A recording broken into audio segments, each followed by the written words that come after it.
You're in the water loop. Water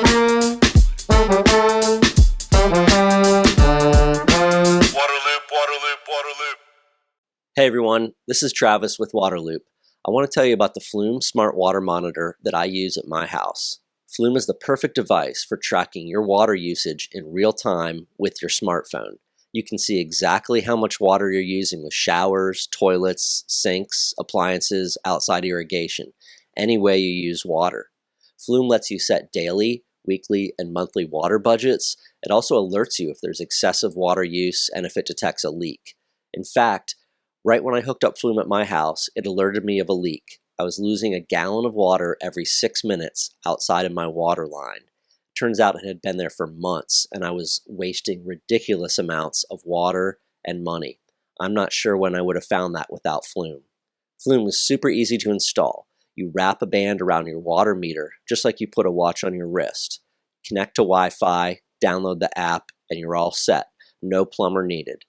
Now you can use promo code WATERLOOP to save 15% off of Flume at flumetech.com.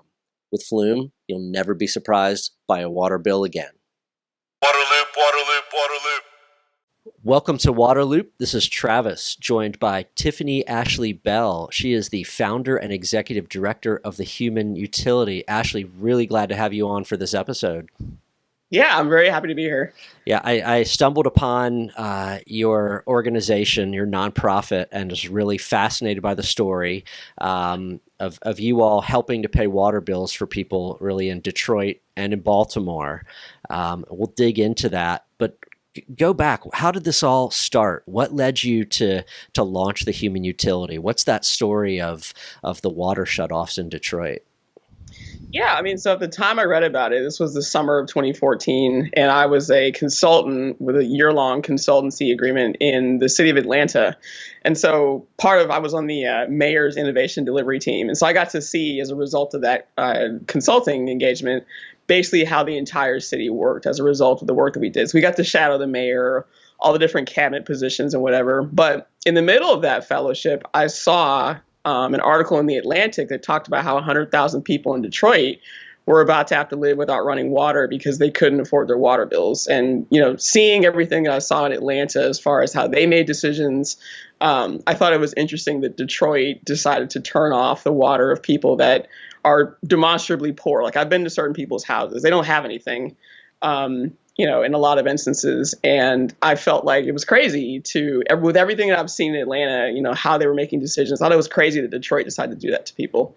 So just more of the story. Like, I'm a heavy Twitter user, and I always have been, sort of like since I finished college in 2008. And I had a pretty decent Twitter following. So I was tweeting about what I was reading that same day. And my co-founder and I, we came to this decision, like, what if we were able to, so part of what was also happening is that the city of Detroit, for some reason, had thrown people's information into a PDF file, and they put it on the website because they were like, we couldn't deliver these bills to people via, the U.S. Postal Service. So for some reason, they just put them all in a PDF file. So it was 400 pages worth of people's information. And the only thing that was missing was names. So you could take an account number at the time, and that was also in there. You could take an account number, plug that into the utility company's website, and it would tell you everything about that particular customer. But one of the things that was there was a make a payment button. So our insight was, what if we, figured out, we got people's stories that we knew the details for, because we didn't know the folks in the PDF. But if we got people's actual information and who needed the help and gave their account number to people who could, help pay, that was how we started. So yeah, and you have a background more like in IT and tech and computers and coding and all this, right? And that kind of factored into your approach and solution here in some way? Yeah, definitely. So I was a programmer before this, and so I'm still a programmer with this. But we built the website to find people to both donate and to help with the same night that I read about what was going on. So yeah. And we basically also built our own crowdfunding platform through this. And so that's how this works. Okay. And tell me a little bit more about what it's like and what you've seen for a person, for a family, for a home, when they lose water coming out of the tap and out of their showers. What is that like on a human level? Yeah, I mean, it's one of the things that most people take for granted, because I myself, before reading about it, didn't realize that people get their water shut off for not paying the bills, but because they can't afford to pay the bills. But it permeates your entire life when you have your water shut off. So one of the things that can happen is that you can lose your home. And so Baltimore originally was a city that if you didn't pay your water bill, they would add it after, I think, like a year to your property taxes. And if you couldn't pay the property taxes, they would sell your house from under you. And so way before we started, a woman, she lost her house over like a $365 water bill because she couldn't pay that. And it was like a freak sort of bill or whatever. Hold on. Yeah. Sorry. Wow. That is insane to lose a house over that. And I think I saw stories on your website also, like a horrible example of where someone has their water shut off, and I guess somehow they know that this person has children, right? Yes. And then Child Protective Services comes and takes away kids. Like, that's just crazy. Yeah, that's one of the worst stories for me. But that's not the only time that that's happened, though. There are plenty of stories where people, when I first started this work back in 2014, I remember a single mom of three, in Detroit. She told me that she split her kids up with different relatives so that she stayed in the house that didn't have water, but she split her kids up because she knew that she could lose custody of them. So by sending one to their dad, another one to their aunt, another one to their grandma, she got to keep custody of them, basically. But those are the kinds of decisions that people are having to make, in order to avoid that impact of losing custody of their kids. And if you think about it, just in that instance, even though she still had custody of her kids, think about the impact on the kids. Like they might have to change schools, their social network as far as their friends are disrupted. They're living, without their siblings at that point or whatever. And that's super disruptive. But even in the instance that's on our website with the woman, Patricia, that lost her granddaughter, she, her granddaughter was like 5 or 6 when it happened. And so she's fully aware that all of a sudden she's not living with her grandmother. And so she was, having to call her grandmother every night and talk to her, and she would cry on the phone and stuff like that. But, if you think about just the psychic cost to kids that's happening with that, it's unnecessary, because her grandmother needed just $700 to get the water turned back on. And we gave that to her, but she had lost her granddaughter by then. So part of the battle had to be that she went to court to try to get her back on the basis of, I have utility services again. But again, I keep thinking about the impact to the kids when that happens, because you're basically punishing kids for their guardians', poverty, which is not their fault. But, the foster care system is such that, and just taking kids away in general, that is a separation anxiety that they're going to experience possibly for the rest of their lives. And it didn't have to be that way. Mm-hmm. So that's one of the things that really motivates us to really try. If you think about like how we, assign who gets help and who doesn't, and when we try to triage, definitely families go to the front of the line because of that impact that we think is totally unnecessary. But then also a thing that I think about a little less, but still important. If you think about the cost of putting a child in foster care for any decent period of time, it's unnecessary. You've got taxpayers that are paying thousands of dollars when all a family needed was like $500 or $600. That it's easy to come up with for a lot of people, but for some reason not for them. And you're wasting money in that way. That again, it didn't have to happen like that. So wow. I guess back to the bigger picture. How does the human utility work? And now I can see where you get that name from, right? That was just this is about people. This is about being, humane and treating each other right? And putting those basic rights first. Maybe you want to talk about the name a little more, but and then how does it work? What's the operation? Yeah, so we used to be called the Detroit Water Project, but we expanded to other places. And one of our volunteers actually gave us that name. His name is David. He helped name us because, again, it has a double sort of meaning, like human utility, actually treating people properly, but also like everyday people maximizing their ability to help folks. But, people basically come to the website and they apply for help, and they can do it on their own, or they go through certain community partners that we have. And, depending on what's going on with them and how much they owe, we will give them up to around $1,000 to $1,500, depending on what's going on. But the average amount of assistance we provide is around $350. And that usually is either to get someone turned back on or prevent them from being shut off in the first place. So one of the things that's true right now is that a lot of states have put on water shutoff moratoriums. And so what we're seeing, though, is that a lot of people, and I don't have faith either, but a lot of people have faith that, these moratoriums are totally temporary. And, utilities are going to go back to collecting once this coronavirus crisis is over. So they're trying to get their bills paid now to avoid being, shut off once this is all over with. But again, we work with the utility. So when you apply, we verify different things on your application. So there's, we ask about your income if you have any. We ask for state issued ID and your lease or your mortgage to make sure that you're actually responsible for the water bill. Because sometimes the person actually isn't. And that's a situation where they can get their landlord to be responsible for that. But again, we try to help people and get you a decision really quick and go from there. And could you talk more about how you prioritize, who you help and who kind of moves up on that list a little bit more? You mentioned families, but what's that kind of criteria? Yeah, so it's families with kids, of course, and then senior citizens, and then other folks who might have other sort of health conditions, like if you're on dialysis and things like that. And then after that, it's just accords to first come, first serve. And if you've, given us all the information that we asked for as far as documentation goes. Okay. And so since you started this in 2014, you said, what are your numbers? What's your, how much assistance have you provided? How many people have you helped? So we've helped over 1,200 families so far with about $500,000 in water bill assistance. Wow. Just from crowdfunded donations and everyday people seeing what we're doing and just saying, that's crazy. I want to give to this. Yeah. So it's really individual donors. Have you had any organizations or companies kind of make this part of their practice to support you? So we get a lot of people who give through workplace giving. So because of my tech background, like Google, Microsoft, Slack, a bunch of other companies, people will give through their workplace giving programs because a lot of those companies will match the donations. And we have a couple of corporate donors, like a company called GitHub, which is another tool for developers that was acquired by Microsoft.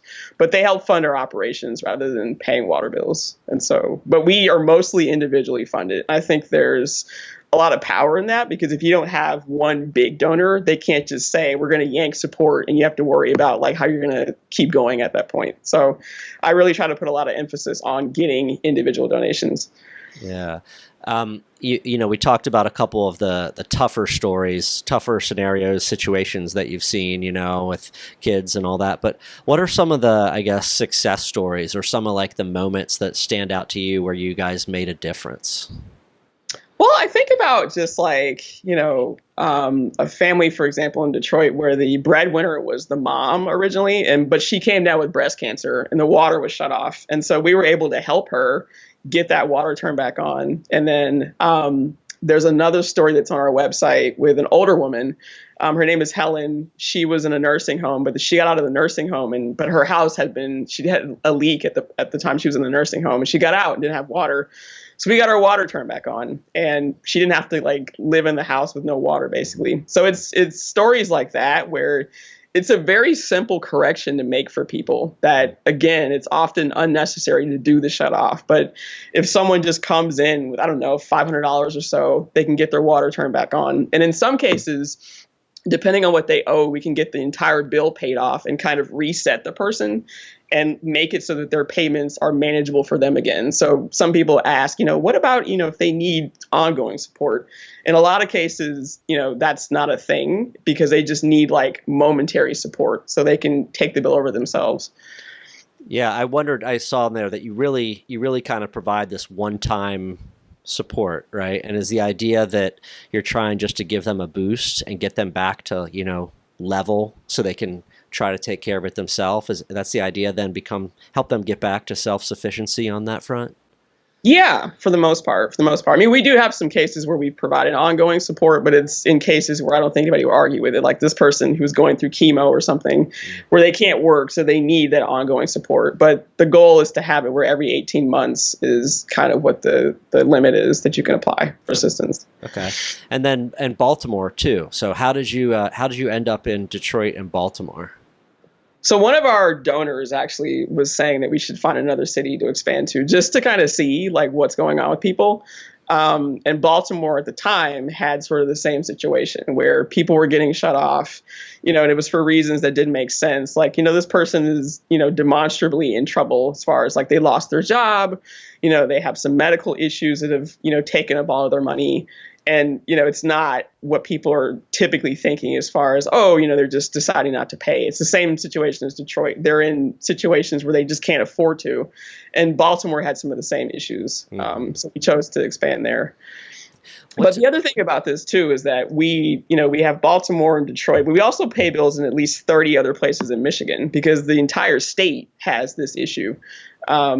And again, it's the same situation, economically depressed folks, where instead of trying to actually like make water affordable so they don't have to get shut off, the thought is just to shut people off as a collection mechanism. And it's more about keeping the utility afloat rather than like remembering the water utility's public health function. So it happens in a lot of places. And we actually get applications from, I think the last time I checked, we've had applications from 37 of the 50 states for people to come in and say, can you help me in this community? So it's totally a widespread issue. Yeah. So what do you think about that fact you're getting that demand from 37 states or increase from 37 states? I mean, are you looking down the road at all? Like, okay, how can we platform this out and continue to grow it? Yeah, because I think that, so one of our earliest donors wanted us to just expand to cities and just raise money and that's it. But my thought process has always been to like get to know local people, develop partnerships and really understand like some of the policy issues around like why this is happening in certain places. And you can't do that by expanding to a new city every 3 hours. So like, I've tried to like understand what's happening in local places and really, again, try to work with local groups and really get a sense of what's happening, especially as far as like, knowing some of the local politicians and what their role is and just understanding why this is happening in places in the first place. Because a lot of nonprofits, they come in and they just basically profit from the problem. That's not a thing that I want to do. So that's why we've not expanded in a wild sort of way. Yeah. I know that the water sector, these drinking water utilities are thinking a lot more about affordability issues and wrestling with it and trying to deal with it. What do you hear from, the drinking water provider in Detroit and the drinking water provider in Baltimore as they see you guys doing this work in their community? Well, I mean, so it depends on who you talk to. A lot of the frontline people, for example, are very happy to see that we're doing this because I remember, we do everything online mostly, but when I'm in Detroit, I'll actually go and sit and pay bills in person just to kind of hang out at the water company and talk to people. I remember one of the first few times I did that, I paid like 5 or 6 bills at one time. And the woman was like, what are you doing? Like, why are you paying so many bills? But when I told her what was going on, she was super excited about it and, totally helped me out. And then another instance, a woman who worked there, I told her the same thing. And she had a son who was a retired journalist and she told him about what we were doing. So he's become one of our writers at different points in time. So again, people want to help. But if I talk about, the building in Detroit, the headquarters in Detroit being like a multi-story building, if you go upstairs, sometimes the reactions are kind of mixed because it's like, who are you and why are you doing this? And there was a notion when we first started that we made the utility look bad, but that wasn't the intention. It's just that people were not getting the help that they needed. So they found another source of that help. But, we've found ways to sort of mend that relationship with the folks upstairs and also develop an understanding from their perspective what's going on as far as, if you think about it, just in the this is a problem that happens in different places in the world, obviously, but just from the US perspective, the federal government has not invested in water infrastructure in the way that they should since like the 70s. And so, talking to Gary Brown, for example, the director of the water department in Detroit, he told me about how he's squeezed as far as his budget goes when it comes to, needing to make like infrastructure improvements, and how, because he's not getting federal money that he needs, he's having to raise rates on customers. And a lot of the time, because of the situation in Detroit, as far as poverty levels and unemployment and things like that, people are not able to sustain those summer after summer after summer increases because he's not getting the resources he needs. Even though I'm not shilling for him. I don't think that's an excuse to shut people off, but you can kind of understand that if he had the money that he needed, he may not be doing these kinds of shutoffs sometimes. So sure. And cities like Detroit and Baltimore are also, they've had some tough times economically, right? Yeah. And they've got decreasing populations, so there's less, I guess, revenue coming in also from that front. Not only are they not getting federal investment, but they're not getting some of that local revenue that's dwindling, and so that's kind of that side of things there. Has there been any change other than the coronavirus situation, which I do want to talk about? Has there been any other big picture change in the approach to these shutoffs, or any kind of consideration of the type of people that are getting their water shut off on them, or any of that? No. I mean, the utility, our data shows that, if you go to Detroit, people will tell you that this is mostly happening to Black and brown people. And in the United States, we have a history of, being okay with things of this, like human rights abuses, basically, not even things of this sort, but human rights abuses happening to Black people. And even though you could argue it's a racist thing that's happening, no one is taking that into consideration and stopping it on that basis, because, there's laws that are being used and rationale as far as, we need to keep the utility, solvent and things of that sort, as if it's just tons of people that this is happening to and they can't do anything about. Nothing is changing on that front. So, some researchers at the Henry Ford Health System in Michigan have, there was a study that they did that they found a positive correlation between emergency room admissions and people who had their water shut off, because they FOIA'd the water shut off data, and they found that there was a correlation between that. Now, of course, we know, or correlation between people coming to the ER with things like rashes and gastrointestinal issues and stuff like that. And we know that, of course, correlation is not causation, but I think that there's room to make an argument that if you don't have running water at your house, you're going to have rashes and get sick because you can't wash your hands and stuff like that. So, but they're still saying we haven't found any sort of relationship between that. And they've dismissed the study from the perspective of the utility, but also the state. So, before this novel coronavirus crisis, different people like the ACLU and other activists went to the governor of Michigan and tried to get her to issue a moratorium previously, on the basis of those, health findings from before. And she declined to do that.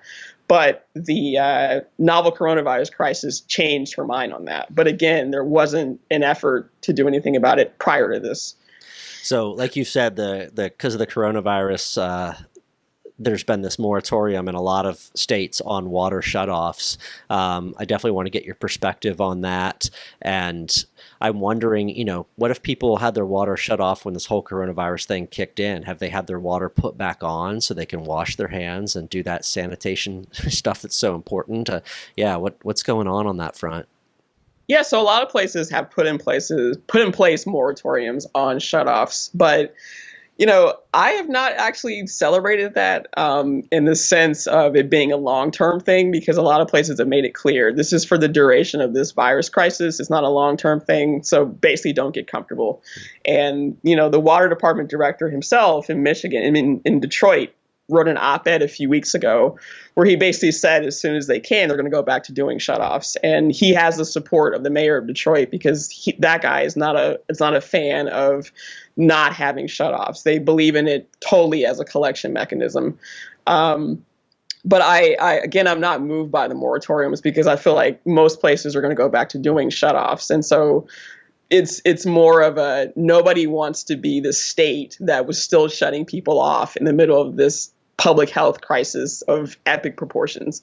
So they're doing it mostly because, public pressure wouldn't allow for it. But in a lot of places, like we saw with Michigan, when someone came to them previously, they didn't want to do it. I mean, I talk more about this in a blog post I wrote on our website, but like I've not been moved by those moratoriums because I see them totally going back to doing what they previously did beforehand. So yeah, I mean, I've seen a lot of groups and organizations and people say, "Hey, this is how it should be and should stay," for the reasons you've said throughout this podcast here.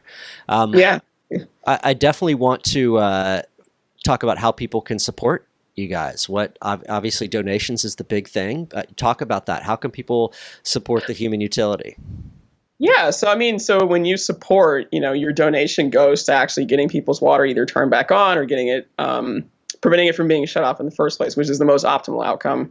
But you also get into a community of people that are committed to actually helping people. And this is a long-term thing for us. It's not just a pay a bill and like forget about it. I'm trying to build a community of people that at the end of the day, we can call on them and say, you helped in Michigan. Can you also look at your own state and say, like, I live in Missouri. Are these shutoffs happening in Missouri? Because again, this is not just happening in Michigan. This is a nationwide issue. And people need to be aware that someone across town from them can also be shut off. So it's a matter of, looking at your own utility. So even if you don't even donate to us, like look at your own utility and see whether this is actually happening, because you can make an impact there and call them and say, this shouldn't be happening. And then find, us and actually donate, and we'll help get people turned back on. Awesome. And is the website humanutility.org? Yes, it is. All right. Awesome. Good stuff. Well, I definitely appreciate it. I'm glad we could catch up. I think it's awesome what you're doing. It's such good positive stuff. And we'll definitely link to your site and hopefully get some more people headed your way through that. But thanks a lot, Tiffani. Thank you. Thank you for having me, Travis. Waterloop, waterloop, waterloop. Thank you to the sponsor of this episode, the Flume Smart Water Monitor that tracks your home's water use 24/7, alerting you to excessive water use and leaks. Use promo code WATERLOOP now for 15% off at flumetech.com. You're in the water loop.